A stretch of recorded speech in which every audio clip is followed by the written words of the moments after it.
All right, we're in business here. Hopefully you all can hear me online.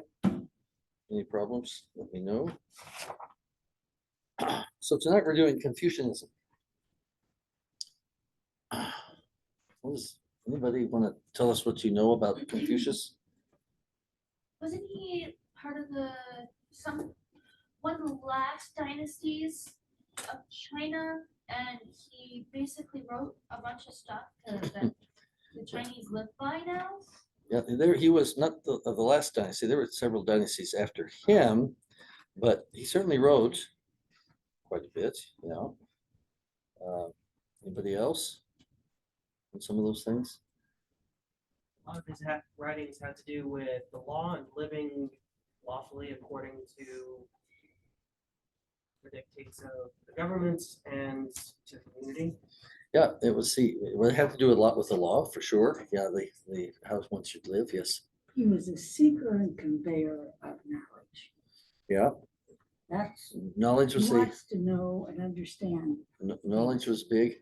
Well, the first time I ever heard of Confucius was when I was probably 6, and sitting around with a bunch of other 6, 7, or 8-year-olds, and they used to have jokes all the time. Confucius say this, and Confucius says that, and Confucius, say, and there was always, stupid stuff that come after that, just silly things that entertain, 6, 7, 8, 9-year-olds, It was always Confucius say.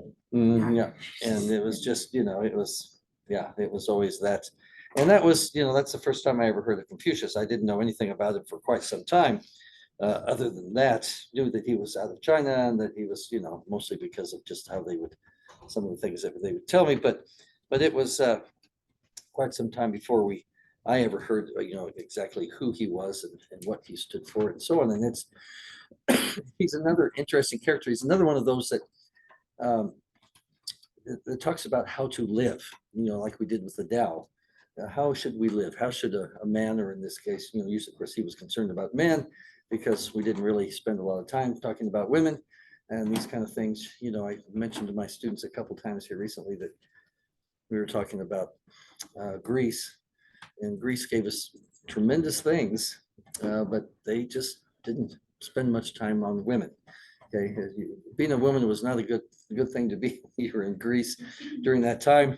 And I mentioned something about kind of like women throughout history, pretty much. There was only a few places. Judea was one where women did rather well. They could own property, they could testify, in fact, they were usually the one that held the money bags, that dealt with that, handed out money to their husband. They say, don't spend it all in one place or whatever. And but there were very few places where women had much to do. And here it's, of course, it deals with women kind of on the side, and that it's talking about the exemplary man and how he should live. And of course, that would, how he should live had a lot to do with how he treated others, including women. But this is you won't hear a great deal where he's talking about God. He refers to God as heaven, and something that that was some of the early deists and others in this country and so on would not really refer to a particular God, a name of God. They would refer to things like deity or heaven or whatever the case may be. But to Confucius, heaven was essentially a name. It was the name of the deity, but he doesn't spend a great deal talking about that. It was the idea is that if you wanted to go to heaven, and he believed that there was a heaven, there was a place, but if you wanted to go there, you just had to be a noble man. And if you were a noble man, the true gentleman, as he said, then you'd get there. But first, people would ask him about heaven. He says, well, how can you get to heaven? What do you know about heaven if you don't know anything about why you're here? Until you know why you're here and what it takes to be the noble man, why worry about heaven? Becoming a noble man or whatever, the true gentleman would get you there, but he wasn't really concerned about it. He was concerned about how we live here. So he was a teacher. He's considered a professional teacher.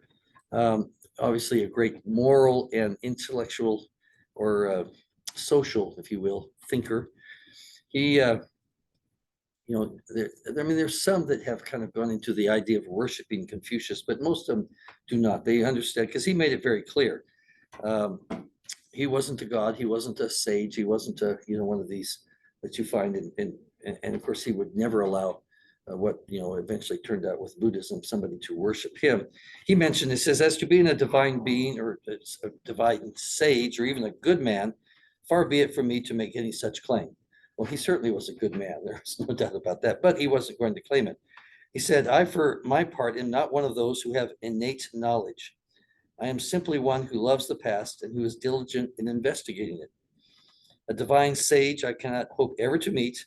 The most I can hope for is to meet a true gentleman. And that meant, when you're talking about a gentleman, he was, this was a high, station that we're talking about as far as a true gentleman, what it takes to be a gentleman. I teach my classes, usually ninth graders that come into high school. We spend a few days on manners. We talk about being gentlemen and gentlewomen and what that means and so on. And we're talking about the manners, everything from table manners all the way through and so on. But he talks about that, of course. That's part of it, but Confucius is much further than that. It has to do with great knowledge, intellect, seeking these things out, working on them for years, decades. In fact, you'll see that he looks at it. He was really about 70 before he truly reached what he was looking for, which was that true gentleman, where he became that, as we'll see. We know he was born about 551 BC in China, was orphaned at a very early age, and as far as his family, he had an elder brother and a niece. While he himself had a son and a daughter. What do we know about his wife? Nothing. Okay, not a thing. And some of that may just have to be because of the fact that we're talking about 2,500 years ago. So it's, part of that may have to do with it. He wanted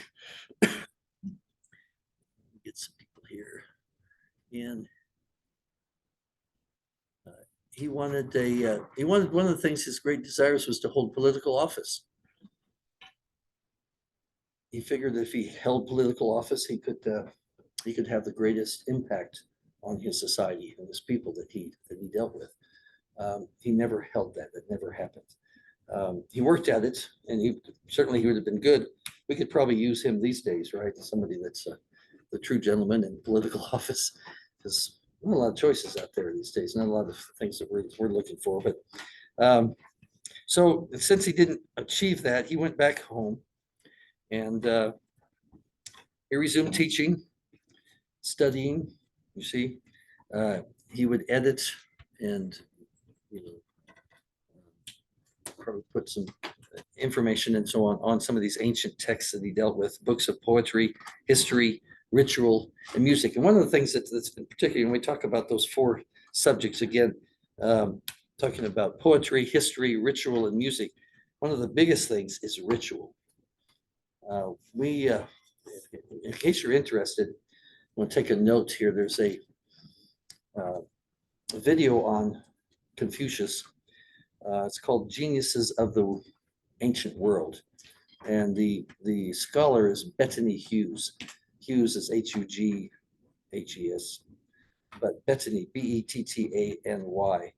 Bettany Hughes did several. She did one on Confucius. She handled three of them: Confucius, Socrates, and who was the other one? What's that? Geniuses of what? Of the ancient world. Socrates, Confucius, and Buddha. And she did one on Confucianism, and she's really quite the scholar. She's considered one of the experts in the world on Socrates. But she did some of these others, and she did a lot of other ones. She's out of England, did a lot on other history and so on. We show a video on the Minoans and the Mycenaeans and some of the Greeks. But She's on Smithsonian. oh, it might be, I don't know. You can she's on YouTube. You just pull it up, But anyway, what was interesting about watching this one on Confucius is that they showed the ritual. There are certain ways, as Confucius looked at, there are certain ways to act, to deal with just, fixing and dealing with a meal, with prayer, with just every activity in life. They show them at times when they're preparing meals for another person or whatever. It's filled with ritual. The idea was is that you went through this ritual. Things should be done just so. I mean, just perfect. It's just the idea of moving, even movement, how you moved, how you know carried things, how you do this. It was all very. It's very beautiful, is what it is. But the idea was is that these things, there's ways of showing an inward beauty by the outward beauty that you exercise, just in the simplest things. And so they show a lot of that, and it's you see these Chinese, going through this ritual, and it's beautiful. It's just beautiful, from dance to when they talk about music, of course, but dance and different things. It's just beautiful. So it's worth it. She's good at this, and of course you can catch the one on Buddha as well. But ritual is one of the things that we don't usually think about. Music, okay, is one thing. These other things that are mentioned, history, of course, poetry, but ritual is not something that's strong, and certainly in our society isn't. There are some places for it, but we usually look at that maybe in religion or whatever. But it's to see these how they move through this is quite beautiful, and something worth seeing. So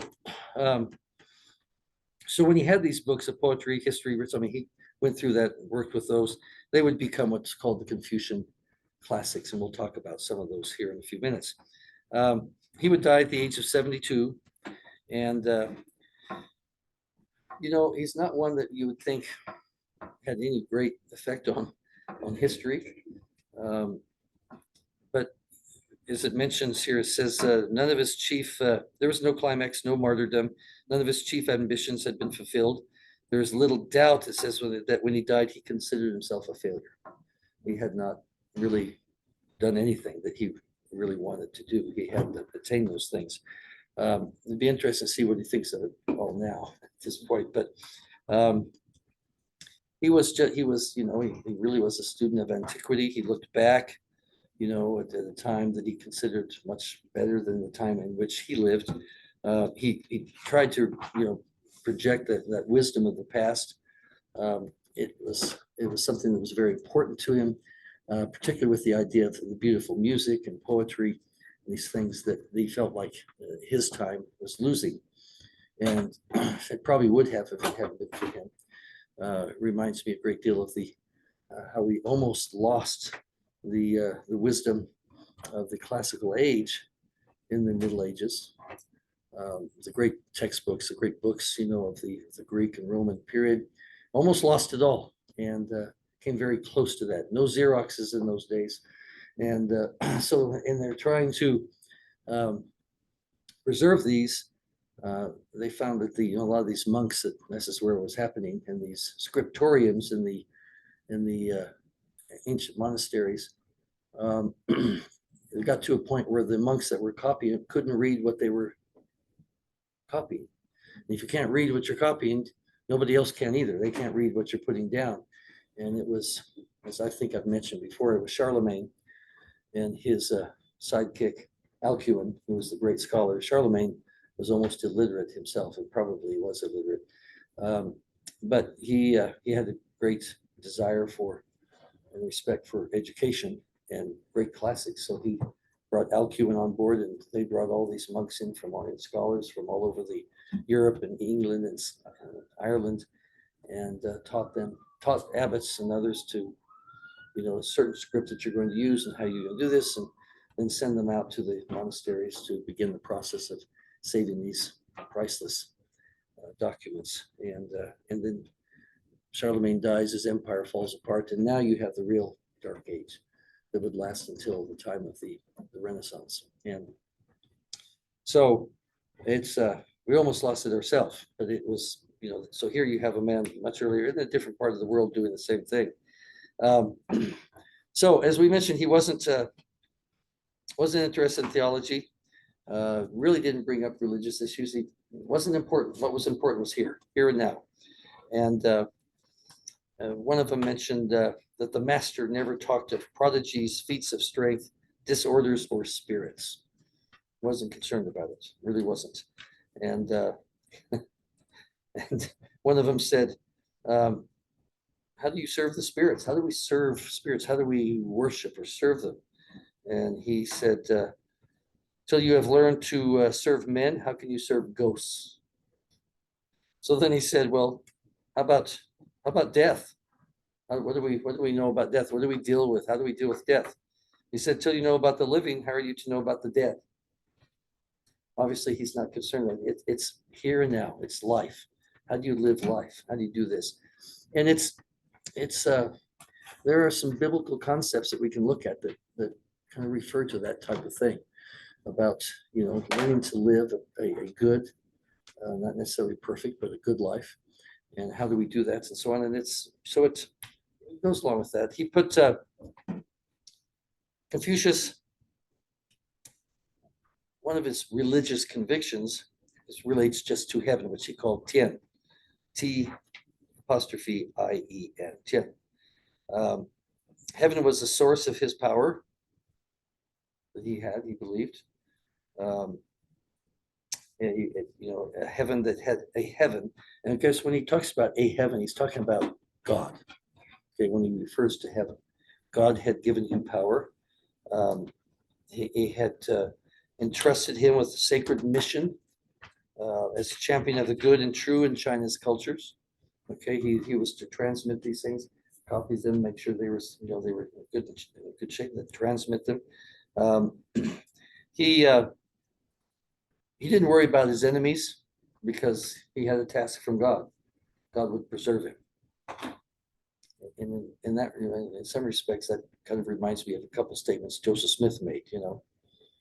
He would do what he had to do until God would protect him until his work was done, and then whatever came was fine. And when he was feeling down because of the things that were going on, he was depressed and so on. He looked to heaven, the comfort in heaven. Heaven would understand how he felt. And if anybody accused him of wrongdoing, he'd say, heaven will testify for me. Heaven will, bear witness of the work that I've been called to do.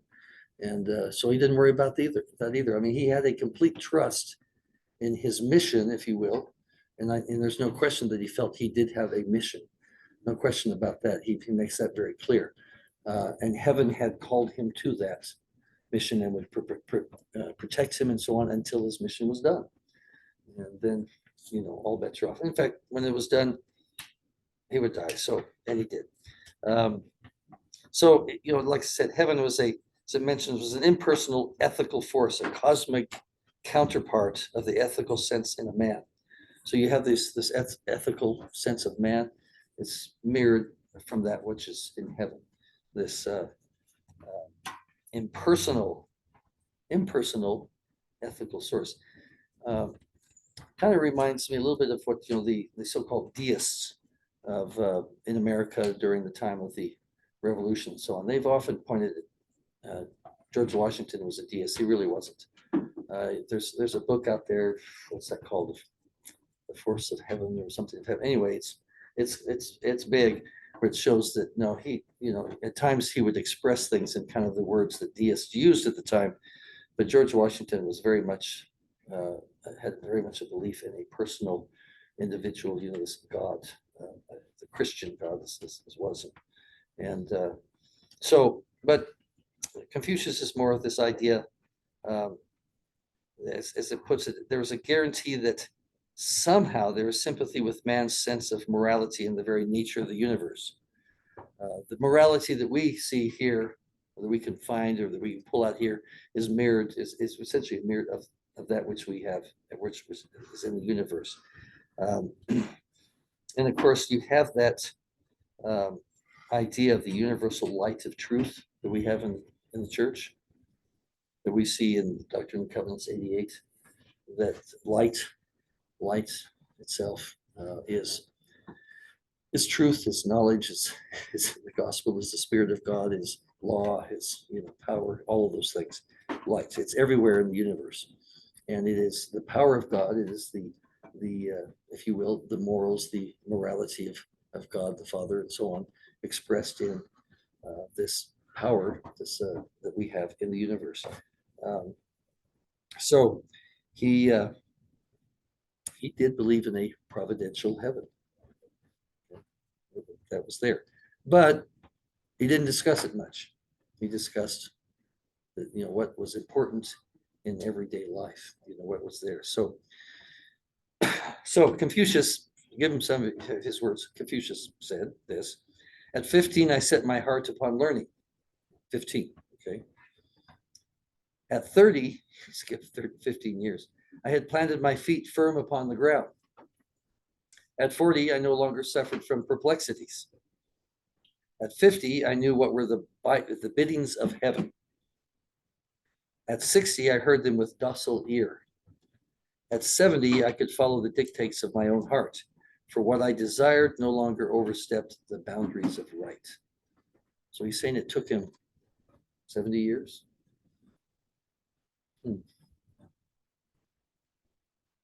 I'm almost there.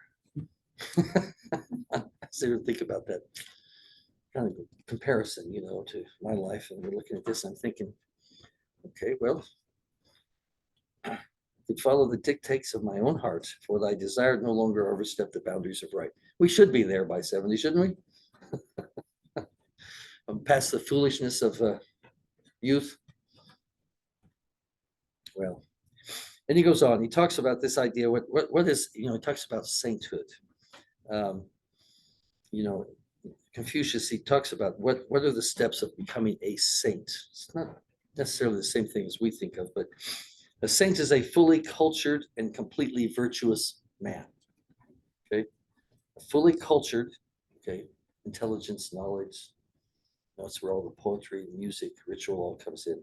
Fully cultured and completely virtuous man. To be completely virtuous is it's an excellent goal, but it's a big one. He is a person who can freely follow the desires of his heart without fear of transgressing the way. Everything he does, he doesn't have to worry about transgressing the way. Okay, the way, of course, would be the way of virtue. Excuse me, very much like we were talking about with the Tao. At 15, he had his mind bent on learning how to rule people through virtue and moral persuasion. Okay, but you see, he says how to rule people, which normally we'd see that would not be good, but he says no, you rule people with virtue and moral persuasion. It's a difference there. You see the difference in that. You're ruling people. You're in control of these things and so on, but it's entirely moral. Okay, entirely appropriate to what you were doing. At 50, he reached a turning point, which at 50 he mentions, I knew what were the biddings of heaven. 50 years of age. Okay. He obtained a conviction that his was a heaven-sent mission. Putting his heart in tune with this newly felt heavenly mandate, he proceeded without fear of equivocation and falsehood. He goes forward knowing that his life as he lives now and those that he comes in contact with and everything he does, says, or does is in accordance with the morals of heaven.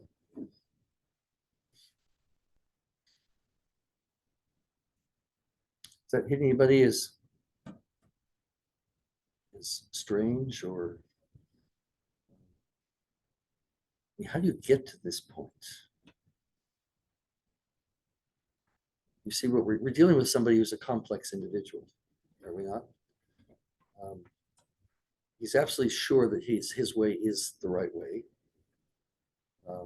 And when you look at what he's talking about, the idea of music and knowledge, ritual, virtue, being a truly virtuous man, a cultured and completely virtuous man, or we would say these days, man or woman, right? Completely virtuous. What is that? Is that a Christ-like individual? That's easy enough, right? It's easy enough. No. Yeah, completely virtuous. I mean, we can certainly say that Christ was completely virtuous, can we not?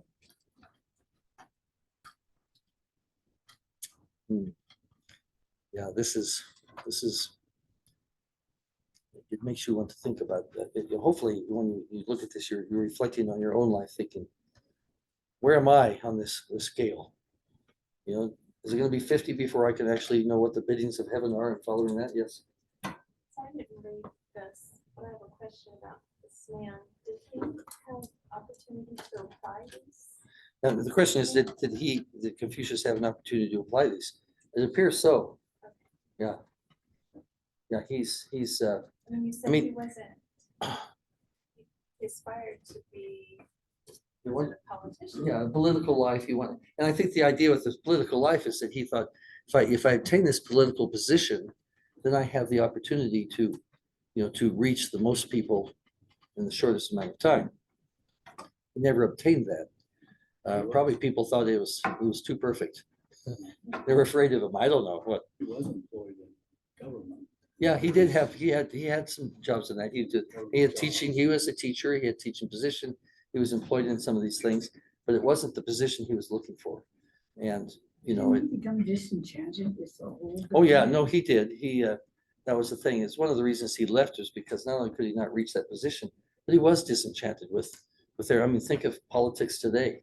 In fact, we were discussing that today in class. We were talking about ancient Greece and democracy and these kind of things. And we talked about the idea of there's people that look at it from the point of view that if you go into politics, no matter how virtuous you might be beforehand, in a very short time, it's gone. It's just too dark, too dirty, it would take somebody, it would be difficult to get through that because of the system.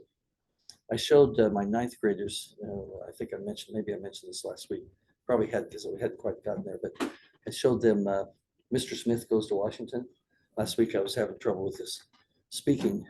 And I know that Wednesday I didn't teach much at all. I just showed them videos because I thought I've got to be able to talk Wednesday nights, And but we showed them Mr. Smith Goes to Washington. That movie's 80 years old, done in 1939. Any of you seen that recently or watched that? My students absolutely loved it. These are ninth graders. They just loved it. And at one time we watched two of it, and then it comes to the point where he's standing up there, he's getting ready to talk, he's going to defend himself. And the speaker, the president, chairman of of course he's the vice president of the Senate, he's got to pick between two, and he goes like this, he's getting ready to say who's going to talk, and I cut it off right there because we were out of time. And they were like, no, don't do that. They wanted to hear what they had to say. I mean, they and then of course when we got through that, you have that ending which takes some time. They loved every minute of it. But then we talked about what it's like in politics today and these kind of things. And hadn't quite gotten here, but I knew that we were doing Confucius and the next week. And of course I thought about a lot here. It's just the idea when you look at how they're talking about 1930s, what it was like with grafts and problems, and the problems in politics in our day and age, or back 80 years ago. How is it now compared to that? Worse. And so here we have Confucius, probably the same thing. He decides at some point, there's nothing I can do here. I'll go back and I will do what I can with the ancient texts and producing this. And I'm sure he had some idea that hoping that this would go out to others, and it certainly did. Certainly did. I mean, it's survived now for 2,500 years. And when you see that, if you look at this video I mentioned to you, but you see that it's very much alive and well, certainly in China. The Chinese government fought it for a while and decided, no, that's not going to work. That just won't work. They realized they were going against their own people and of course their own ideas. So they switched it out and now allow it, and in fact encourage it. But it's interesting, these youth, going through this ritual, serving each other with food and stuff, going through that ritual of how they do it. It's quite it's beautiful to watch that. So something to think about. Is there a way to, in fact, it came up again today. Can you get into politics today and actually do some good? Or is it just too much of a mess? we didn't really come to an answer. My father used to tell me if I ever ran for president, he would shoot me. So save me before I got there. So here we have a Japanese scholar who talks about Confucius, and he talks about how Confucius realized in his later years that his power depended upon the grace of heaven. So he says, read this to you. From the remotest time, there were not a few saints who had received the grace of heaven. They all were representing heaven and ruled people on account of heaven. Moreover, the people were educated by them. But what was heaven's aim? What was God's aim? If you get speaking of heaven as God, as Confucius does. Confucius believed that the doctrine was in obscurity and the way unpracticed for a long time because there had been no saint for many hundreds of years since the death of Wen Wang and Chao Kung, to whom Confucius in his heart paid deep veneration. Therefore, during many hundreds of years, the people did not enjoy a quiet life. It is hardly possible that heaven, the Lord of human beings, himself, profoundly human and virtuous, but it's interesting that he calls the Lord, the King of heaven, profoundly human and virtuous, would conceal the way, would let the world perish while he looked with indifference upon the people trusted to him who are unable to continue their lives. That is why heaven finds and charges a suitable man to make clear the way and to install peace for the sake of human life. I consider that Confucius was the man who received from heaven such a mission. I think that Confucius believed himself that he was provided with the virtue enabling him to be charged with this mission. And I think also that the meaning of the phrase, to know the decrees of heaven, is nothing other than the profound belief of Confucius that the mission to clarify the doctrine and to practice the way was bestowed on him by heaven. It sounds like a Buddha. There was this idea that this Buddha would come when that knowledge was lost. Time would come. Sounds in some ways like Joseph Smith, who comes to provide to bring knowledge. We get to a point where we've lost the knowledge of who Heavenly Father is, the relationship of Heavenly Father to Jesus Christ, and vice versa, and the way to salvation. It's lost. It's the world has lost these things. So you have to have somebody sent, somebody given to us, not in the same caliber as the Savior himself, but the prophet who then comes and provides that information from God, so that we can continue. So here you have that, and this is very much the same thing, is that Confucius believes he was one that was sent by heaven to keep the cycle going, keep that knowledge going. So anyway, questions on some of this before we look at some of the books, the classics, the Confucian texts. There's some ones you've probably heard of, others probably not. So, excuse me, you have the 5 classics. The book of history, it's that, the sayings, the doings of the ancient sage kings. That's one of the things in Chinese society, is that there was the idea that a king should be also a sage. He should be highly educated, highly cultured. And many of the kings spent their lives doing just that. If they didn't start that way, they spent their lives because they felt that was important. It had, and you see that in the Tao, this idea that one who is highly educated, who is virtuous, could be a leader of his people. And it talks about, that's the high level, that's a high calling, but there it is. Then you had a book of poetry, which is even today considered one of the great works, as I mentioned, of Chinese literature. The book of poetry, a lot of it's somewhat difficult for us because it is a different culture, but it is beautiful besides. And you see a lot. I realized that after last week's class that I had another book put out by the Folio Society, just a beautiful book on the Tao Te Ching, and it was opened it up and it has these just beautiful paintings, in the book, and to reflect what is being said in the Tao. And that was with the Chinese it's both. You have beautiful poetry, but it's to show you a picture, in your mind of something.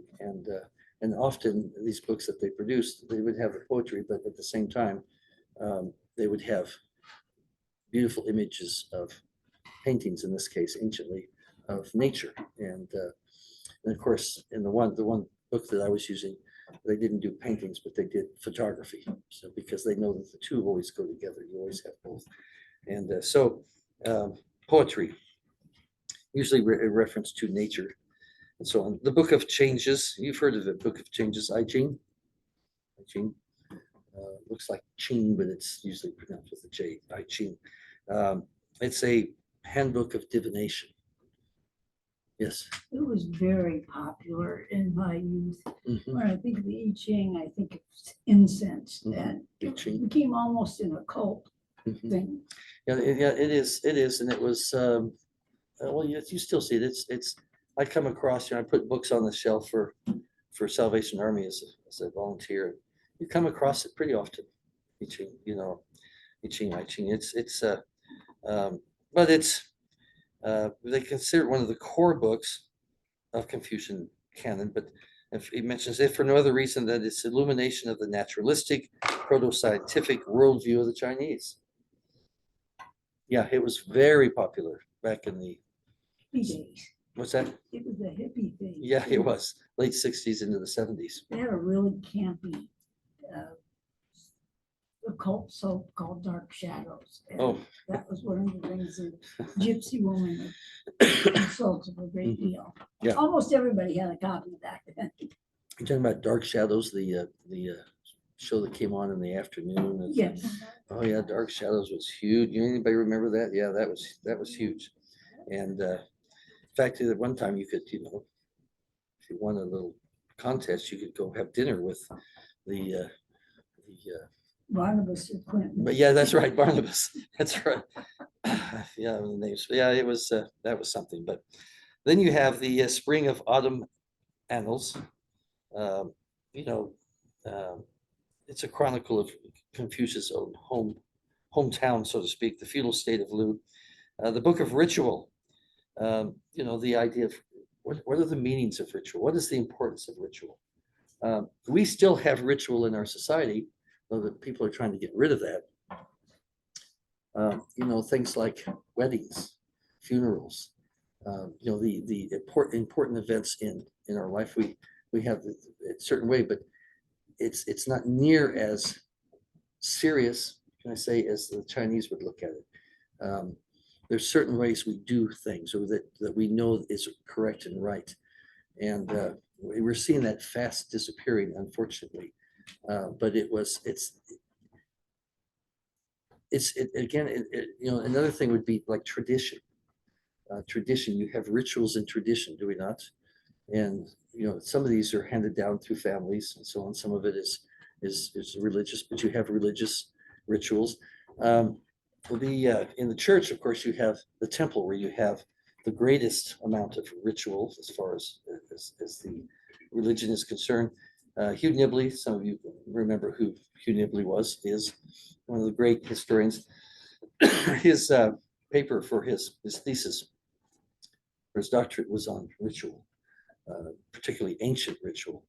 But there was this idea that he compares it to the idea of what rituals we have today. You see it you still see some great ritual in particularly Indian or Native American society, culture. You still see a little bit in our American culture, whatever. Other societies have ritual, Japanese, of course, Chinese still, but we're losing a lot of it in what we had here. Ritual is important. Tradition is important. It's how we pass on knowledge of how to act, and what is important and what is not, and so on. And it's unfortunately, yes.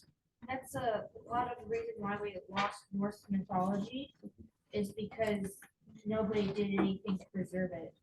We preserved Greek mythology, but we didn't preserve Norse because the Christianization Mhm. of the Northmen was Yeah. happened long before people started writing about their mythology. Yeah, she mentions, in case you can't, those online can't hear, talking about the preservation of Norse mythology. Tolkien tried to help a little bit with that, didn't he? You know, he worked, I was looking at a book, list of books last night in the catalog, and it had Tolkien stuff. And there was one on a couple, I'm trying to remember the names, but there's books that I had no idea he wrote on, and it was about, and this was one that goes back to Norse mythology and so on, about a couple who is, married, loses a child, I mean, just things go particularly bad all the way through into a bad ending. And I thought, I have never heard of this, but he certainly unearthed a lot of that. Yeah, no, it is a true thing that Christianity is practiced in the Middle Ages, destroyed a lot of the mythology of different civilizations. And the Romans, for example, hated Druids, like the Druids, and of course the Druids believed in human sacrifice. And Romans, interestingly enough, considering the Colosseum and these things where they deal with a lot of people, killing them, and this and that. Not as many Christians as is usually said, but there were a lot of those, and others found human sacrifice as an abomination, and they would just wipe out anybody that believed in it.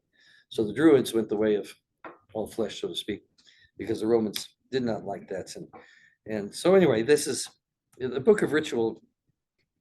It'd be good to have it. And so in the church, of course, we have the temple, and there's ritual in that, and that is those are things that go back anciently. You have the Analects. The Analects are the excuse me. They are the that's where you get the sayings of Confucius. The Analects, very important in that, and the advice, the life of Confucius, but also his sayings verbatim from Confucius, of those things, that his views on life. And some of them, of course, also deal with some of his immediate disciples. But then you have the doctrine of the mean, the relationship of human nature with the underlying moral order of the universe. Now that would be an interesting book. Would not think about it for a second. The relationship of human nature with the underlying moral order of the universe. There's many people who believe there is no moral order in the universe, but we certainly do and should, though I don't think many people, we discussed that today. That came up again, we were talking about the Greek society, but we looked at it from the point of view that, well, actually this is in 12th grade, we were talking about the French Revolution.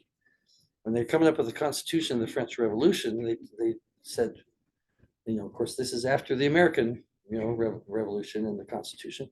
And they said that French people had natural rights. Now, natural rights has to do with the moral, universe, meaning that we have rights that are given to us by God. Okay, it's the natural rights that all human beings are supposed to have. However, they made one little change in there that we didn't with ours, thank God. And they said, but those natural rights could be circumscribed by laws. As soon as you say that, you've just contradicted what you had at first. Natural rights can't be contradicted by mankind. But as soon as you say they can be by laws or by mankind, then you no longer believe that these are natural rights. The difference, in the 230 years or whatever that we've had the Constitution, there have been hundreds of other constitutions that have come and gone. And the reason they've come and gone is because they always said, they might mention this idea of natural rights, but then they said, but, they can be circumscribed by men. Our difference is, as we said, those natural rights come to us by God. And only God can take them away. And so ours has survived these hundreds of years, whereas all these others have come and gone, sometimes very quickly, within a year or two. Witness the French Revolution. They're trying now to. Oh yeah, no, they are trying now. There's no question. But again, see, that's what we're saying here, is that this is exactly the idea. The doctrine of the mean is that this very important as far as we're concerned. Relationship of human nature with the underlying moral order of the universe. We believe there is a strict connection between the two.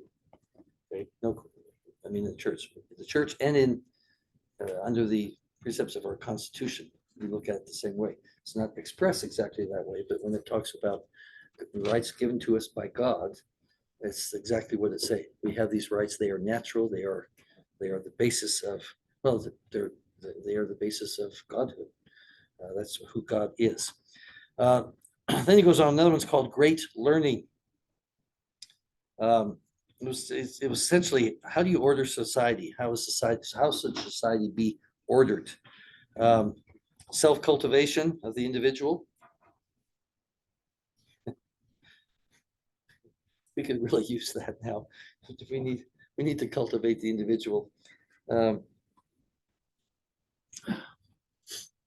It's in school I teach and we push the virtues. And I remember one time and talking about ritual, talking about virtues, talking about these kind of things. I was performing a marriage in the chapel, and I was just sitting watching the people that were coming in. And both the people that were being the groom and the bride were both members of the church. And so I watched the family come in. It was a mother and 3 daughters and a son. The mother and the daughters are dressed to a T. They're beautiful, The son comes in with a t-shirt and jeans with the F word printed across his shirt about this big all the way across. And I just looked at that and I thought, what rock did he crawl out from underneath? Okay. Where did he come from? And and they go in, march right up the aisle, have a seat right near the front. Of course, where everybody can see. I mean, at least you have a good sense to maybe sit in the back. But no, so I went and got the groom and brought him out, and I said, you know that young man? He says, that's my cousin.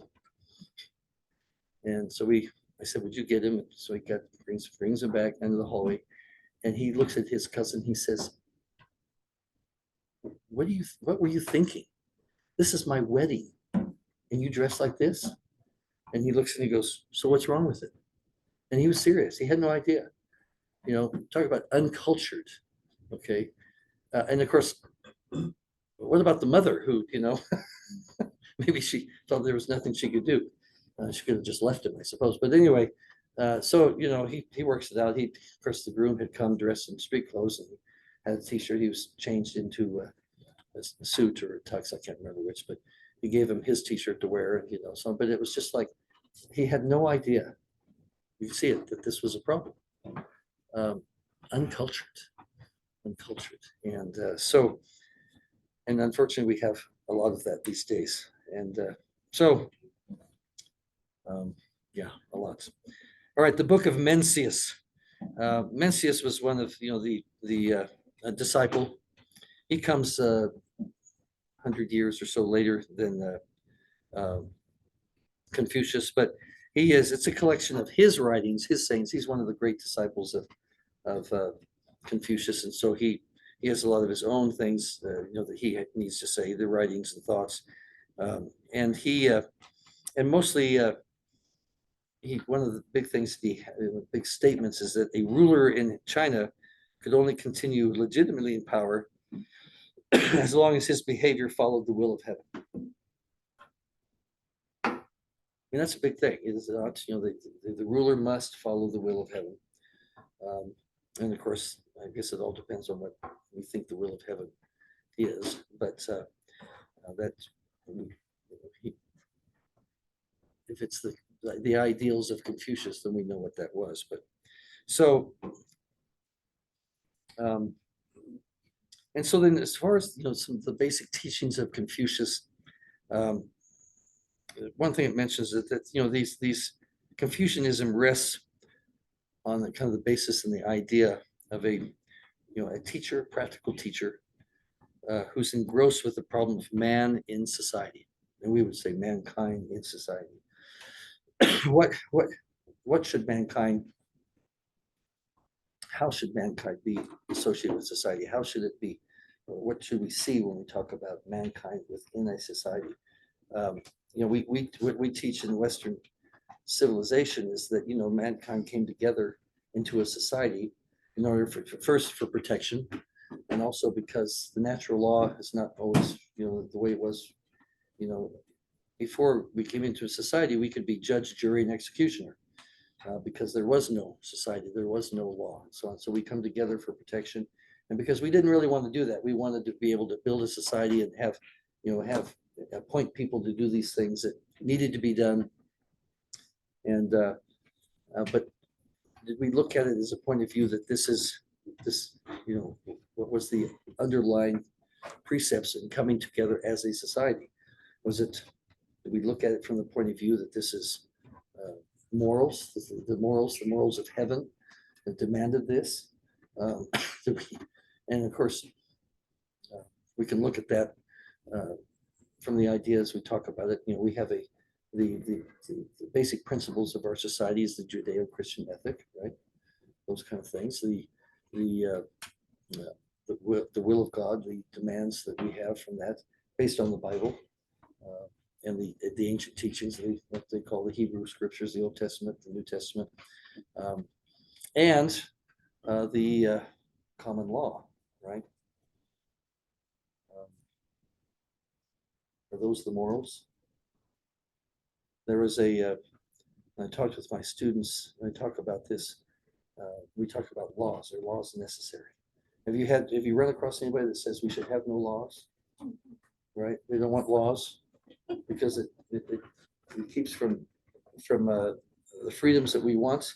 And there was a film, I don't tell them what this film came from, but there was one when I was teaching seminary years ago that this idea that, and you hear that a lot from youth and from people in their 20s and 30s that, really haven't grown up yet, really haven't thought about it. Critical thinking is important, right? And they say, yeah, there's no need for laws. And so I mentioned this video that the church produced years ago, where you have a young man that has this tremendous car. I tell my students, just think of the best, the most expensive, the most fancy car you can imagine. It's all yours, right? And it's sitting on a road that runs straight as narrow for miles and miles and miles. And there are no speed limits because there's no laws.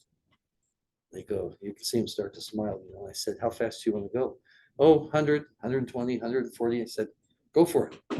And so they can see themselves driving down this road, just flying. I said, turn up the music all the way, all this kind of thing. And I said, and then down the roadways, you see something coming your direction. You realize it's a big 18-wheeler, big truck. And as you see, as they get closer, the 18-wheeler pulls right into your lane and hits straight for you. And they're like, no. And then one of the first things somebody say, they can't do that. And I says, why not? He says, well, it's against the it's against the law, right? There's no law. And all of a sudden they realize, oh, well, that's just not right. I said, it's not. And I've had people tell me that, that they should be in the law. And I said, well, if that's true, you know what the first thing I'm going to do? And they said, what? I said, I'm going to come to your house tonight and take everything you have. Well, you can't do that. Sure I can. Why couldn't I do that? It's not right. Well, what is right? What's right and wrong? How do you know? Well, boy, they really have a tough time. They just realize that they can't go any further. And that's a lot of what Confucius is concerned with, is that there is a moral universe. There is a right and a wrong. There are laws that we just understand innately because we are the children of God. We are part of that universe. It is, that morality, that light is all around us, and we know it. And we know certain things are right and some things are wrong because it is a moral universe. The light, as we would say, the light of God, the power of God is everywhere. And spirit is everywhere. And so this is what Confucius is essentially saying. Excuse me, it's the will of heaven. And we know it. And critical thinking is something that's about disappeared from our society, but it's unfortunate, it really has. And I constantly to my students, now, before you answer, think about it. Think about it.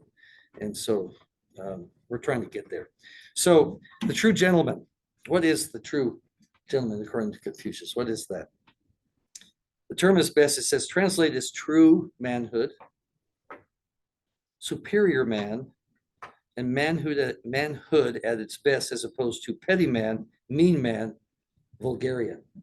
I take it that we can look at that as far as women are concerned too, right? You know, the petty woman, the mean woman, the vulgarian. One is vulgar. So what are those things that you should have? Well, the true gentleman or gentlewoman. It's really, we're equal opportunity employers here, right? We do that. True gentleman or gentlewoman should possess inner virtue and external polish.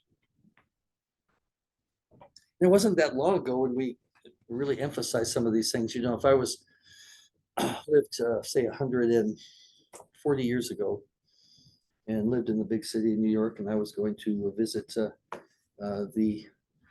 the parents of the woman I was intending to marry, wanted to marry, and I really hadn't met them yet. And I go into their house. What are they going to be looking for? Very well dressed man. Very well dressed. What's that? Manners. Manners are for manners. What's that? That's right. Yeah, you have to figure that they had some kind of referral. Of course, they're hearing from their daughter these kind of things, but yeah, they're looking for somebody that is and that has some kind of living. Yeah, standing in the community and living. He's cultured. He's educated. He has manners, which you see at the first time he walks in there. How does he present himself? How does he look? How does he just? It's just even so much as how does he walk? How does he hold himself? You know, and if his manners are perfect, how does he introduce? Of course, his intended would introduce him. He would wait for the husband and the wife to offer their hands. If they didn't offer it, then he wouldn't offer his, because you know, first off, she's a woman and he's the older gentleman, so they're the ones that decide if they're going to do that. But they're watching him very carefully. He has external polish. See, he looks good. And if he doesn't have those things, guess what? It ain't happening. Okay, he's not going to marry this young woman. It's not going to happen. That's still true in some families. In some families, it is true. Very few, unfortunately. And so this is, you know, again, we're not that far from these kind of things. Confucius is right. The 5 basic qualities of inner virtue are uprightness, integrity, righteousness, conscientiousness toward others, or loyalty. Okay, loyalty is very important. Altruism or reciprocity, and most important, benevolence. Or it looks like it's Jen, but it's actually pronounced run. Jen, run. That's how it's, I don't know why we have it Jen if it's pronounced run, but anyway, there you go. What do I know? Benevolence. Okay, you want me to read those to you again? Important principles. Inner virtue. The qualities of inner virtue are uprightness or integrity, righteousness, conscientiousness toward others, loyalty, you know, altruism or reciprocity, and most important, benevolence. And benevolence is considered one of the greatest ones. Benevolence, we usually translate as benevolence and love. Love of human beings, something that's, you know, love of Love and others. respect. What's that? Yeah, Love. love and respect, certainly. And they say human-heartedness, the educated heart. I like that term, educated heart is an interesting thing. Run involves a simultaneous feeling of humanity towards others, respect for oneself, or in other words, a sense of dignity toward human life. If this doesn't sound like Christianity or the Savior, I don't know what does. I mean, isn't that this the exact description of the Savior? It's not like that anymore. No. People don't care if they harm them. Mhm. Not everyone, I'm not trying to generalize, but a good portion of society doesn't care if they harm other people. Yeah. And that used to be a very big no. As she mentions, they said a large portion of society doesn't feel this way towards others. That's right. This kind of disappeared in our society, yes. We talked about that on our philosophy today, about how kindness isn't really like a universal virtue anymore. And like however you feel towards one person is like how you're gonna treat them, even if how petty the reason that you don't like them is. But like, I don't know how long ago, because I don't think I was alive then. But like you were kind to everybody, and it didn't matter like if you liked them, if you didn't like them, if you had bad blood between you, whatever. It was just like Yeah. you were polite. so that they Yeah. didn't lose face. Yeah, you treat it all with kindness and, no, well, one of the things that destroyed a lot of that is what we call the internet, right? Where you can sit in your mother's or your parents' basement in your pajamas and scream at people you don't know, right? Kind of the way it is it not? Yeah, it's yeah, we've lost a lot of that, and it's unfortunate. So they mentioned the idea of reciprocity is the negative form of what we'd call the golden rule, and it's also in Judaism it's expressed the same way. Do not do to others what you would not like yourself.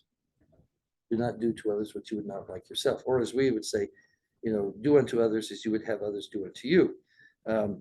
Or as Christ puts it exactly, therefore all things whatsoever you would that men should do to you, do you even so to them. This is the law and the prophets. This is the whole law and the prophets. It's nice when you get that little nutshell of thing, right? When you think, and how often do we think about this? But this is essentially what he's talking about, the idea of reciprocity. That's what it is. A couple of Confucian texts. He said, the master said, the true gentleman is conciliatory, but not accommodating. It doesn't accommodate, you see, evil or those things that are inappropriate. Common people are accommodating, but not conciliatory. Okay. So one asked, what would you feel about a man who was loved by all his fellow villagers? Okay. What would you feel about this man? He's loved by all his fellow villagers. The master said, that is not enough. Best of all would be that the good people in his village loved him and the bad hated him. Okay. Also, he says, this is how you are transformed into true manhood or true womanhood, right? Things being investigated, you investigate things in the university, in your universe, knowledge became complete. Their knowledge being complete, their thoughts were sincere. Their thoughts being sincere, their hearts were rectified. Their hearts being rectified, their persons were cultivated. The persons being cultivated, their families were regulated. Their families being regulated, their states were rightly governed. Their states being rightly governed, the whole kingdom was made tranquil and happy. So it starts with the individual, right? It starts with every individual. If you go through this process, this is where you end up. Everybody being tranquil, happy. Anybody experienced that yet? Everybody being, you can do that. I mean, you can do it on an individual level. It'd be nice if other people were working that. So,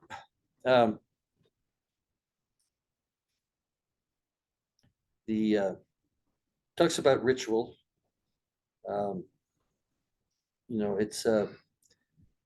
means essentially, as he puts it here, propriety, or the way things should be done. There's solace, there's comfort in ritual. In fact, people find that when their life is in chaos and things are just crazy, that if they can go where they find something that's ritual, they go through a ritualistic thing and it calms them down. This is the way things should be. This is what I mean. So you do, and we probably do something like that in many cases without realizing that's what we're doing. We're doing ritual when our lives are just crazy. We go through this process where we, do something that brings everything. Life is good. We have something. It may be as simple as men running off to their cave. Okay, and or women that women like to deal with other women. Talk it out. Talk about it. They have trouble talking with their husbands about these things because husbands are like, what? My husbands are like, well, don't think about it. If it bothers you, don't do that. No. So we have ritual, something that we go through. It brings composure. It brings feelings of security and safety and so on. So Yeah, ritual is the blueprint for the well-conducted life. 4 primary ideas: moderation, agree, and of course, these are primary ideas, so we're going to talk about each of those. Moderation, agreement of names with deeds, the family and the 5 social relations, and age. So this is how we deal with some of these things. Moderations, we talk about moderation, do we not? These kind of things. All things should be done with moderation, right? I wonder where that came from. Oh, maybe this. Maybe this is where it came from. Uh, So Confucius believed in the enjoyment of life through moderation. He says that the extremes always produce their opposite. With nothing in excess as a guiding principle, propriety brings harmony and balance in life. Harmony and balance are produced by not allowing pride to grow, desires to be gratified to their fullest, and pleasure to be carried to excess. Moderation. By the way, that's also the Stoic model, moderation. I always tell, of course, it doesn't do much good anymore because none of my students know what Star Trek is. You know, I say, yeah, it's Mr. Spock. Okay, some of you know Mr. Spock, right? Yeah, he's here. He's not up here. He's not down here. He's here. And if I mention Mr. Spock, they go, who? I said, you all are watching Star Wars. Star Trek's better. No, it's not. But anyway, so balance. Everything in balance. Avoidance of extremes, doctrinal fads. We don't have doctrinal fads in the church, do we? Oh, yes, we do. Oh, yes, we do. Avoidance of those modes of conduct, those are things that are advocated by the church. Moderation. Okay, I've been hearing recently some doctrinal fads. One of them was here recently. I remember talking it over with the brother Shap, the time still until recently the institute director, about the king planet Jupiter being in Virgo, and when it came out of Virgo, that was a birth, and that means the Lord was coming, and he would be here at least in 2022, and so on. And, had all this thing built around this whole thing, the whole thing built, and we were talking about that. We just went, I hope they're right, but I don't find any scriptural basis for that kind of stuff. It's just a big fad, and it hasn't happened yet. We are in 2023, right? And so.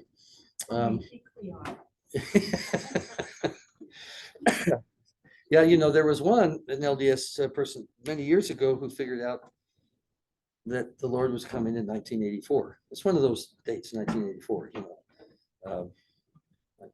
You ever read 1984? That was supposed to happen, not the other thing. But anyway, so it's been happening. Moderation. Read the scriptures, listen to the prophets, and you're going to be fine.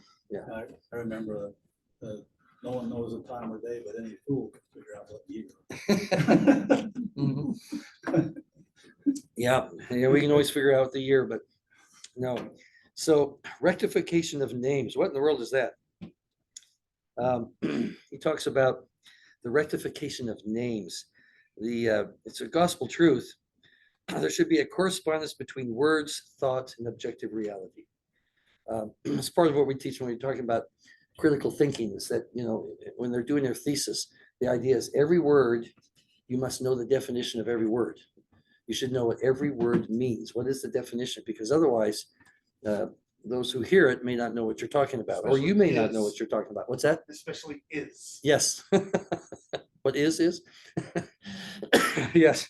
So here's what it is. If names be not correct, this is Confucius, language is not in accordance with the truth of things. All language must be, word you use should be defined. You know what it is. If language be not in accordance with the truth of things, affairs cannot be carried on to success. Therefore, a superior man or woman considers it necessary that the names he uses may be spoken appropriately. What the superior man or woman requires is just that in his words there may be nothing incorrect. Well, that's difficult in and of itself, but it's absolutely correct. We must use language. What's that? Points for the grammarian. Yeah.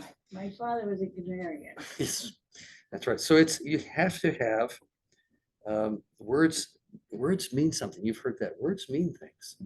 And we need to make sure that as we're speaking, that you have a lot of people that will use words, they have no idea what they're talking about. And, so we have all our students do a thesis. And I think every word, you need to know what every word means that you're using. Just can't throw it out there. How does it affect the idea of the thesis that you have? How does it affect that? So, and we should behave according to the titles that we have. A father must first of all be a father, not a son or a buddy or a friend, but a father. She who is called mother must be that and not something else. Do your duty, that is best. Confucius felt that men must perform their properly assigned roles in a fixed society of authority. Titles are important. Titles are important. Words are important. What are the meaning of words? They're important. Okay. So then the 5 cardinal relations. This is interesting. These are between master and servant, father and son, husband and wife, elder and younger brother, or brothers and relatives, whatever, and friend and friend. Okay. The final 5 cardinal relationships. So a ruler should be benevolent, a subject loyal, a father loving, a son reverential and obedient, a husband good, a wife attentive, an elder brother. I'm just reading it, okay? Okay. I'm just reading. An elder brother gentle, a younger brother respectful, an elder friend considerate, a younger friend deferential. You are never alone when you act. Every action affects someone else. It's true. Every life affects someone else. I remember having the serious assignment. It wasn't assignment. It was the mother asked me. It was a young woman that many, many years ago now, who had a child who lived at a birthed a child who lived a few minutes. And so she asked me to say a few words, at the gravesite.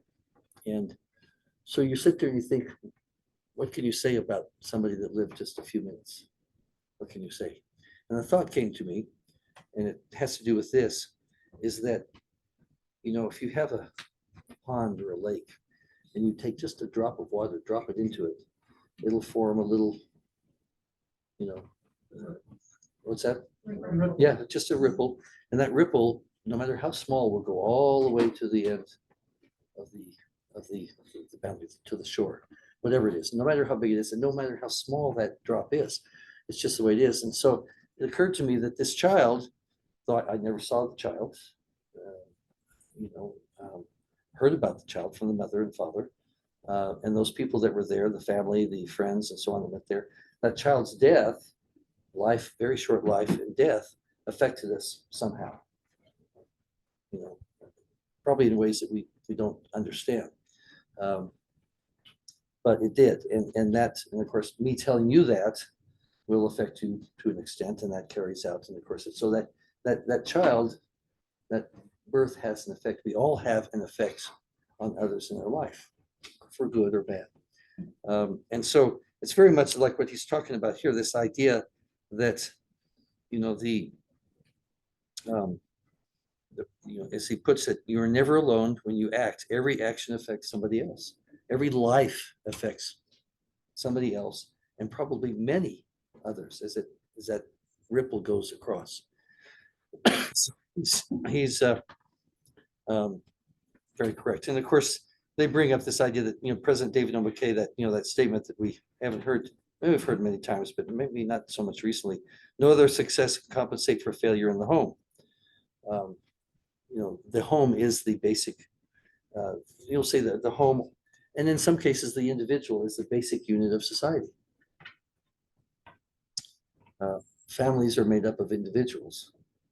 But the basic unit, we'll say, in society, and it's certainly true is the family and has been for thousands and thousands of years. Something that is under fire, trying to destroy it, and certainly the individual. And of course, Confucius is saying, an individual cultivated man and woman is also the basic unit, because families are made of that. And so the church puts Confucius believed the family to be how important he thought it to be. Says in this he was not inventing, but was continuing an assumption that the family and not the individual is the basic unit of society.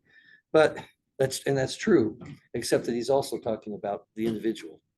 The individuals, in order to have a cultivated and strong and basic family, you have to have cultivated and strong, intelligent, whatever, an individual. And last but not least, age. Age gives all things. Think about this. It is true. This is human nature. Age gives all things, objects, institutions, and individual lives, their value, their dignity, and their worth. Old furniture, old books, old whatever. We look at that. And of course, it's certainly in the church, we've looked at it as that age, older individuals, they're a wealth of knowledge. They're a wealth of experience. There's a man I used to, that when I was branch president, way out in Estancia, there was this man that used to come up and bear testimony. It was the shortest testimonies I'd ever heard. Very powerful, very simple. And this man had done everything in his life, everything from a hog farmer to a mechanic he just done everything. And I just thought, if the world's going to come to an end, I want to live next door to him, because he knows how to do everything. He had experience, he had age. And his wife, interesting enough, never really received much of an education, but she's one of the most intelligent people I knew. And she finally told me what that was. She said, look behind my couch. And the couch was about this far from the wall, but because there was pillows in there, I didn't see it. So I looked behind the couch. It was full from the floor all the way up, this thick, with books. All these books that she'd read and studied and so on. Yeah, self-taught. These people have experience, age. As a consequence, esteem should always turn upward to those who have gone ahead and stand before us. The bulk of respect in life should flow from young to old. Honoring age and ancestors should be the heart of faith. Confucius taught that serving those now dead as if they were living is the highest achievement of true filial piety. Piety, respect, and loyalty to parents undergirds all else in the Confucian way of life. The relationship between a son and his father, particularly the eldest son and his father, is theoretically always more important than any other relationship, such as between a son and his wife. Men again. But anyway, we know where he's coming from. And then the arts. Arts are important, are they not? Arts, contains with music and so on. Respect and appreciation for the arts. He looked upon music, art, poetry as powerful instruments for moral education. We would agree. Yeah. You're agreeing? Okay. Yeah. No, we would agree. It is, poetry, art, music, literature, all of that comes under the classification of art, something we push in the school that I teach, unfortunately. And it took a while, because you don't see that often in a lot of the public schools, the emphasis on art. We now have 2 art teachers, big arts in the classes, okay, music, a lot of music, literature. Of course, I teach the Western Civ, so I push the music and all those things in Western Civ, because they all get involved in that. Yes? Do you think I feel like Confucianism, like China and like Hong Kong and I don't know, that because they were Confucius, that's why it was so easy for them to become Christians, because they were so. Yeah, in some respects that is true. In fact, there was well, I'll tell you what, I'll just skip over to it. There's this thing about the idea that one of the emperors in China had read where Jesus said, the man said, I can't come with you now, I need to go bury my father.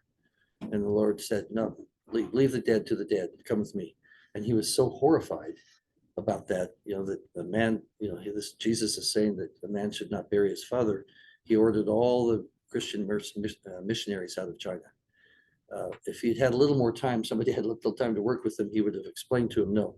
If you look at the overall sayings, the teachings of Jesus, it had a great deal to do with love of parents and family and children and the whole thing.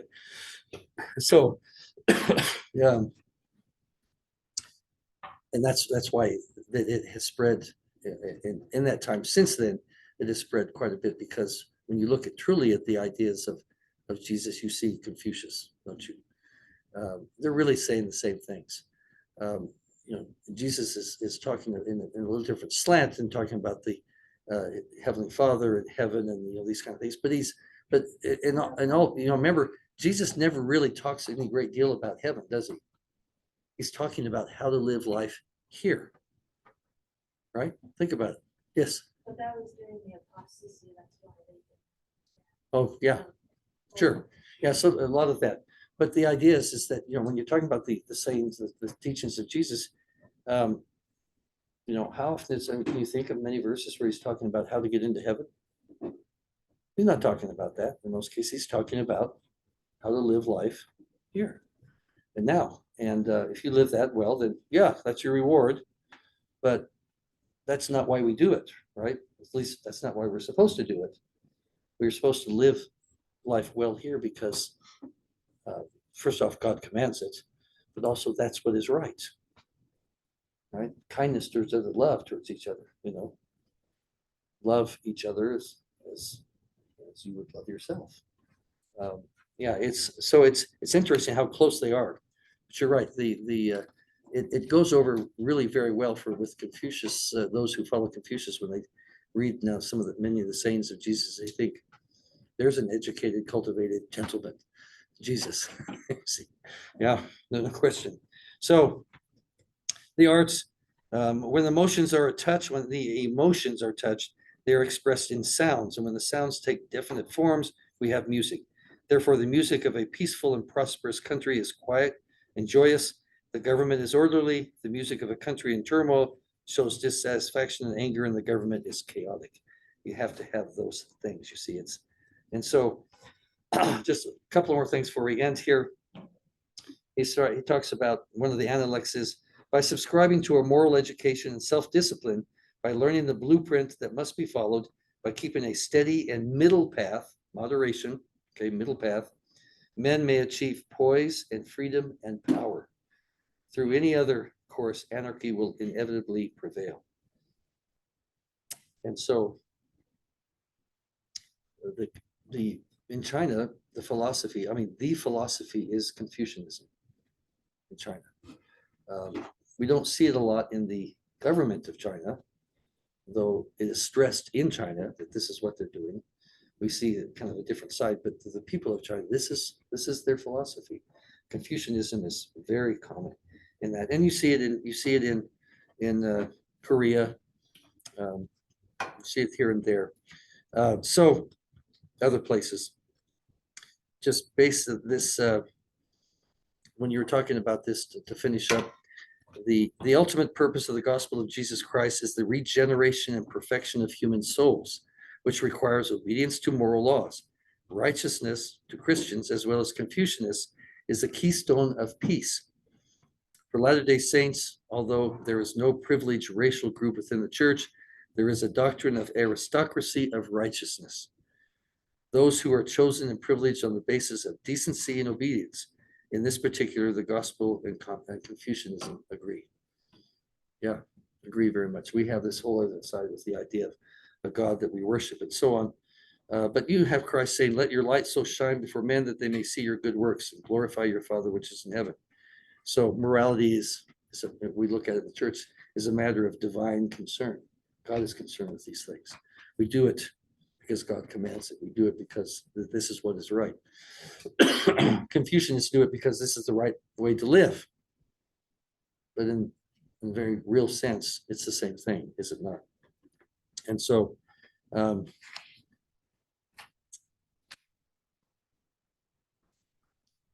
think, let me just see if we're out of time, but they mentioned at the same time, there are significant differences largely generated by the fact that the Confucian philosophy, there is no God who is active in human history and who gives laws and ordinances.